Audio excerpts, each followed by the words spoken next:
That is our reality. That was 6 decades ago.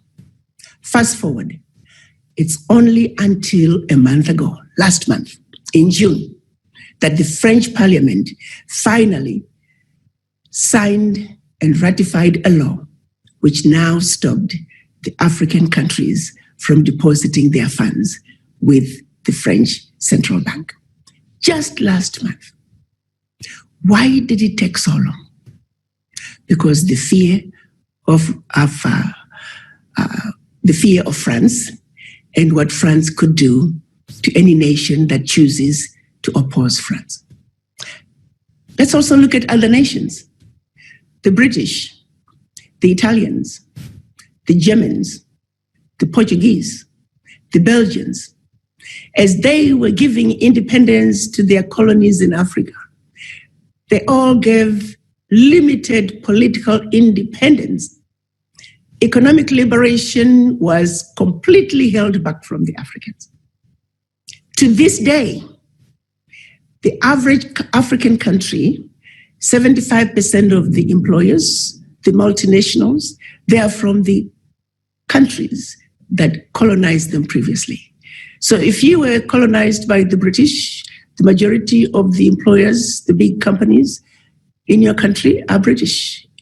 If you were Portuguese, if you were Belgian and German, they control the bulk of the economy. Most recent example would be Glencore, a company called Glencore, it's a British company in Zambia, had not been paying taxes for decades. And the country has been working with them to say, you must pay taxes. This is not fair. If the average Zambian on the street is paying taxes, you gotta pay taxes too. When the government finally said, if you do not pay your taxes, we are going to revoke your license and you got 7 days to pay your taxes, Glencore responds by laying off 11,000 people. So when you lay off 11,000 employees, you're basically impacting the lives of, at a minimum, 55,000 people. And that's the reality for the average African president. If you push too hard, they have a way of getting to you. And those games are being played every day to this day. But the president of Zambia stood his ground and he put out a tender and he said, anybody that wants to come and get these 2 mines, you're welcome to. And of course, requests came flying in. So then Glencore, realizing that they're losing this game, they called back all the employees and they came back to the president with their tail between their legs and they started negotiating in a more meaningful way. This is going on all across the continent. The multinationals that are doing business in Africa are not paying taxes. They have safe havens that go back to colonization. Britain is well known for having the largest safe havens. They underreport what they are extracting out of the ground. They underreport how much they are selling, whatever it is that they report. The end game is billions, if not trillions, of money that should stay on the continent is going out through the safe havens that are being used by the multinationals. A lot of illegal farming, illegal mining, illegal logging, illegal fishing, illegal trade in exotic plants and animals. All that combined, you're talking trillions getting out of the continent. You look at what's going on in DRC today and Cameroon. They have satellites that are showing them nowadays exactly where the minerals are. The poor villagers don't realize they're sitting on a humongous gold mine, on a humongous coltan mine, on a humongous diamond mine. So what do those who want those diamonds, who want those natural resources do? They take a few soldiers, they take a few young people, they give them alcohol and arm them with M16s and AK-47s. They go kill off a few people and the villagers run away. They stay behind and continue their illegal mining. This is going on up to this day. I'm just giving you the tip of the iceberg in order to get a feel for how Africa is under siege. And for those who question, why aren't things getting better? Resume change. Let's change leadership. Tell me one African country that has a change in leadership and things have changed. None. Why? It's because the fundamentals have not been addressed. You got to understand, Berlin Conference, they met from November of 1884, the colonizers, to February of 1885, precisely to organize themselves so they can see to it that Africa and her children are forever defeated and dominated. I repeat, they met, the colonizers, they met in Berlin at the invitation of the Chancellor of Germany and his sidekick, King Leopold, to precisely see to it that Africa and her children are forever defeated and dominated. That was 136 years ago. The little bitty countries that you find today, those are little bitty countries designed to fail, countries designed to never succeed. That should they try to succeed by any means necessary, like we always do as Black people, we are survivors. We are easy to destabilize. That strategy that was put in place during the Berlin Conference 136 years ago remains in place today. Some say, but how, Ambassador? Well, look at this world.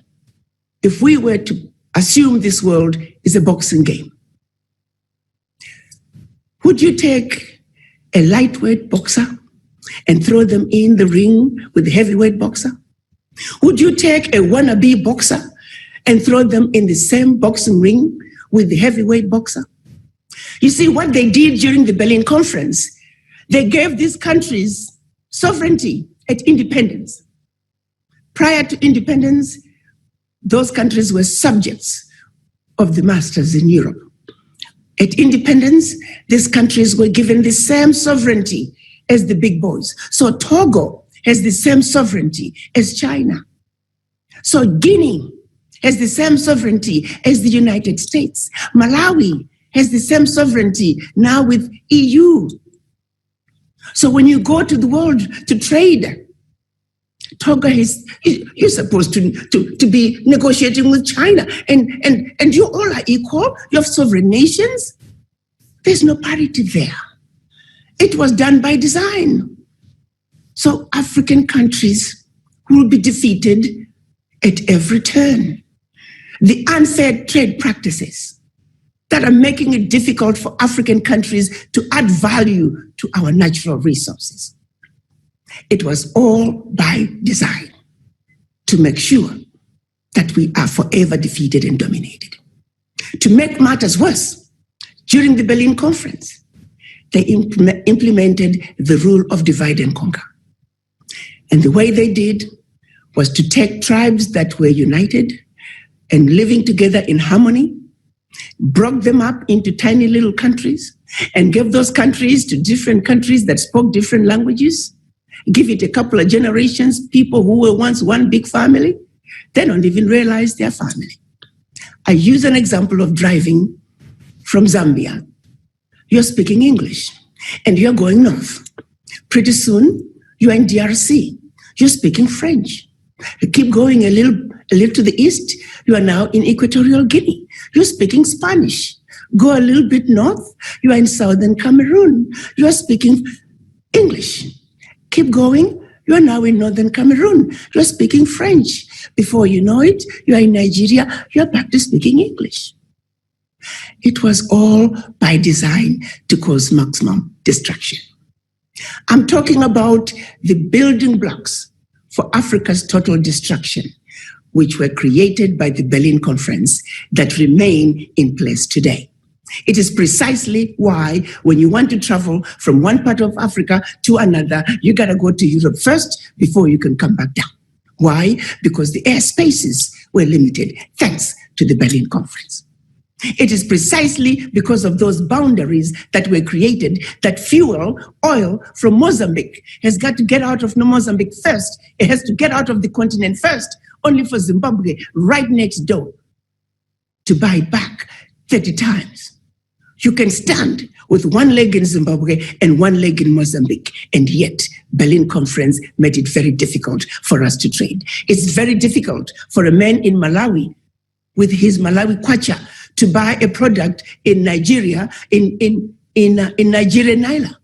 It's easier to convert the kwacha to the US dollar, the kwacha to the euro or to the British pound, and the naira the same way.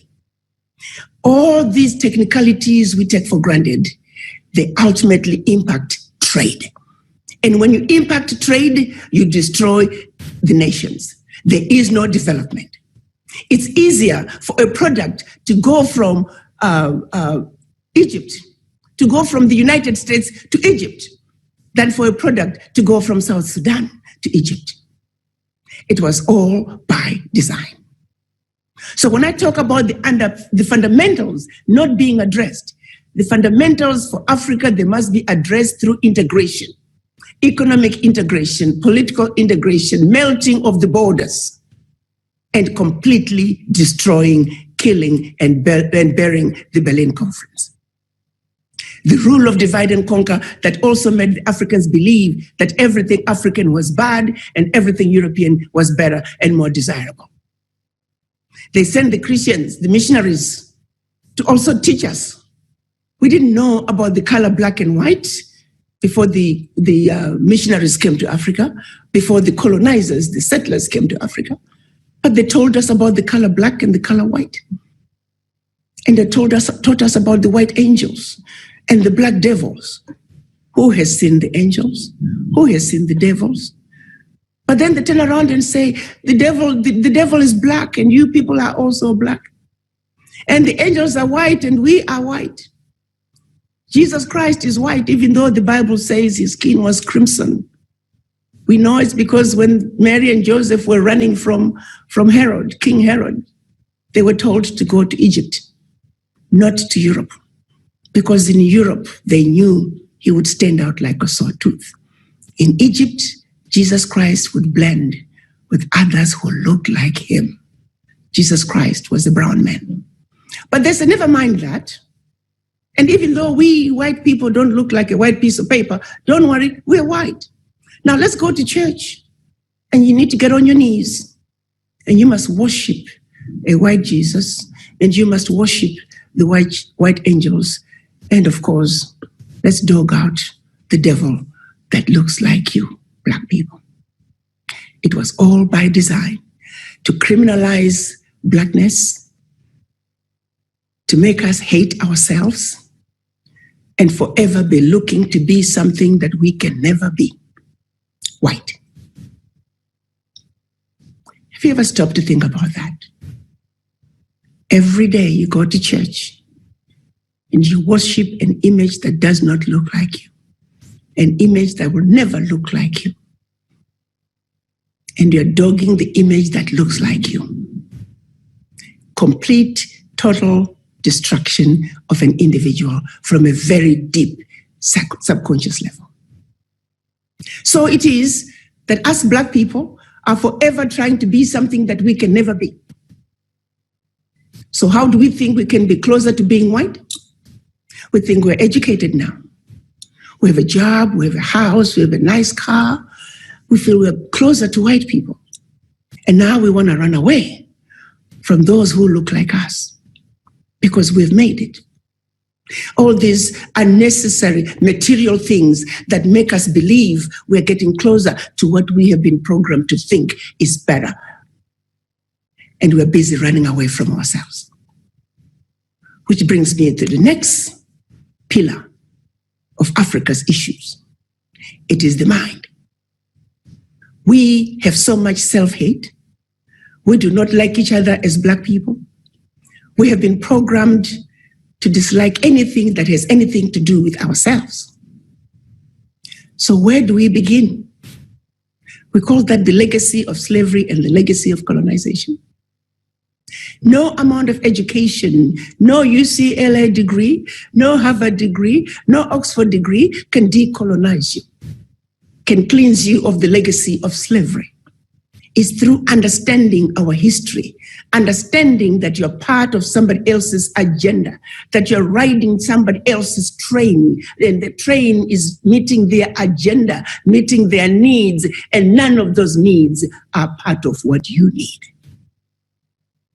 It's through understanding our history that we can wake our people up, particularly Black people, to say, listen, this is what is really going on. And until you understand that there are pathways that have been in place, there's an agenda that has been in place to see to it, Black people are forever defeated and dominated. How then do you get out of it? You don't go to the doctor unless you know you're sick. As Black people, we have been so brainwashed that we don't even realize what our normal is. We have been so beaten down. I talk about post-traumatic stress disorder. For us Black people, I call it CTSD, continuous traumatic stress disorder, because our stress continues. We may not be lynched as we know lynching to be, but the lynching continues in other forms. It doesn't matter where you meet Black people. South America, Australia, India, Europe, United States, even in Africa, we're the most disrespected race. Even those foreigners coming to Africa, they feel superior to the African, simply because of the color of our skin. Last time I checked, the ability to produce melanin was not a crime. But we seem to be fallen victim because we have the ability to produce melanin. So Africa 101 is about a recap of our history, our journey as Black people, as a race, where we have been, where we are, what has been done to us before colonization, after independence, what continues to, the games that continue to be played on us, the World Bank, IMF, and the predatory loans they give to the African nations, other private lenders and the games they play with the Africans, to where Africans will forever be paying loans. The average African country is spending over 30% of their GDP on loan repayment. It's unheard of. How does a country grow? There's so many games being played, so many policies, and they keep changing. If it looks like Africans are getting a leg up, the rules of engagements keep changing. To what end? The Black race, if you look through history, is the only race that has been loyal to the white man. Completely loyal. With all that, they raped us, they lynched us, they tortured us, they shot us. And still, we remained loyal. Here we are today, 2020, and the beat goes on. Africa 101, the wake-up call, was my effort to wake up the Black race as well as the white race, to make them realize that as Black people, we are simply asking that we be treated the same way they want to be treated. That what little boys and little girls in Europe want is what little boys and little girls in Africa also want. We are not asking anything more.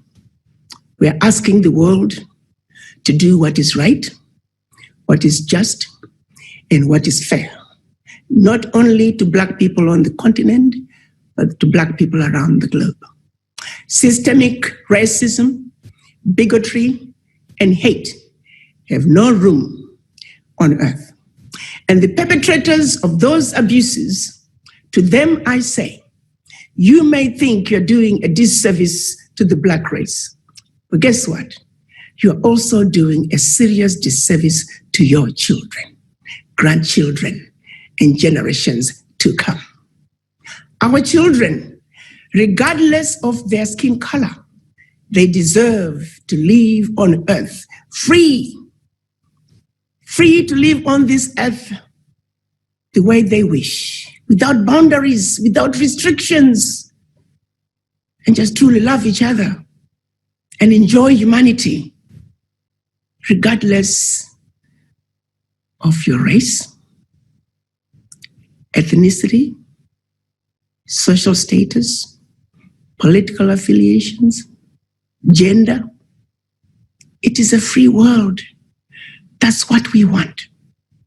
So Africa 101 is waking up not only Black people, but also Black people to say, this world is ours.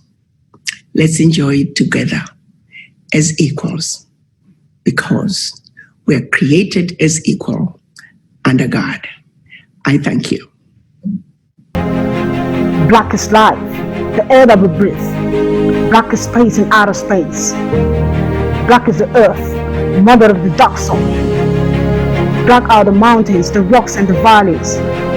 Black is my God, the creator of the dark race. Black are my ancestors, hence I'm dark and beautiful. Black is the sound of the ocean, the roars of lions and the voice of birds singing. Black is music, my lyrics is evidence, the drums talking, the people singing and dancing. Black is old, ancient, aka the pyramid of Egypt, evidence of nature. Black is nature, the essence of life rooted in Africa. Black is my culture, tradition made from the dark soul. Black spirituality, excellence, not religion forced on me, and a life sold to the world. Orisha Oshun, spirit of the black gods, highest divinity sent by unknown Lord Domare, guiding, protecting humanity, leading to success and excellence. Sorry that we turned our back against you, worshipping the white gods full of destruction, murder, stealing, brainwashing, rape to stay in our bloodline.